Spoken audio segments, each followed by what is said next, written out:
The gazebo. In a park in a town, there is a gazebo that can be found, painted white and grey and visited every day by people of all walks of life.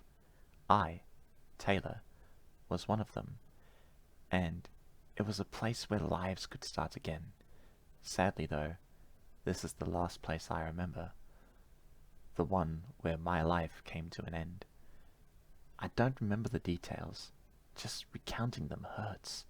Never mind the pain of when something sharp pierced my frame, only for my attacker to claim in a court that he was insane. Yeah, right. Tell me another lie that you used to avoid spending the rest of your life in a cell 7 feet by 12 feet wide, not to mention how there are many more that suffered by your hand, and you, like the coward you are, continue to hide. This is the reason I return here every day. What I didn't get to experience for myself, I get to live vicariously in people's interactions and assist them in different ways. That scared boy on his second date, unsure of what to say. The children who got their soccer ball caught in a tree and now wondering how they are going to get it back today. The old and odd couples that sit by benches playing chess and checkers, and the groundskeeper who is worked off his feet with all the leaves he has to sweep.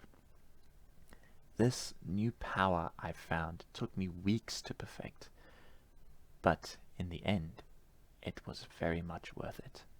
I could see in her eyes that she wanted him to stop talking and lean in for a kiss. So, I appeared as a strong gust in her eyes and shoved him toward her lips.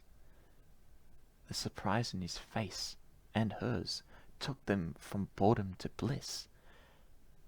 What was rather amusing, but at the same time reassuring, that although he had stuck the landing, he nearly missed. The children don't see me climb the tree, take a branch from behind the leaves, and knock the ball free. To see their despair turn to glee is a very satisfying thing for me. I turn my attention to the old men who are locked in a world of strategy and trickery. In a stalemate, they will remain stubborn and not proceed to give in, even if it means missing dinner with their respective soulmates. I will gently guide a leaf onto the board from a tree that they played under since the summer of '74, and in a sly way I indicate a way for one of them to win, until they return the next day to settle the score.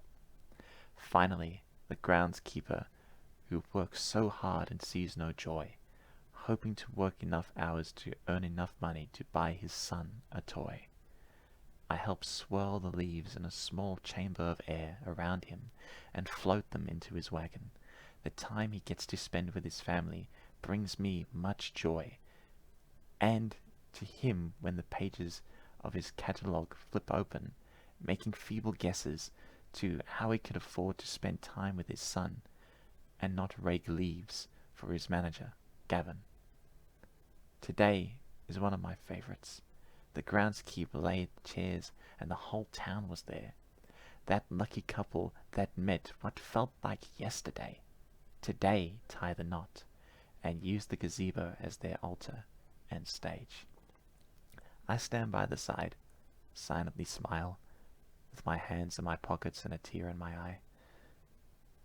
At the end of the day, I go to sleep, and just behind this place, near the back, where a white rose grows off to the side, behind the rose there is a plaque.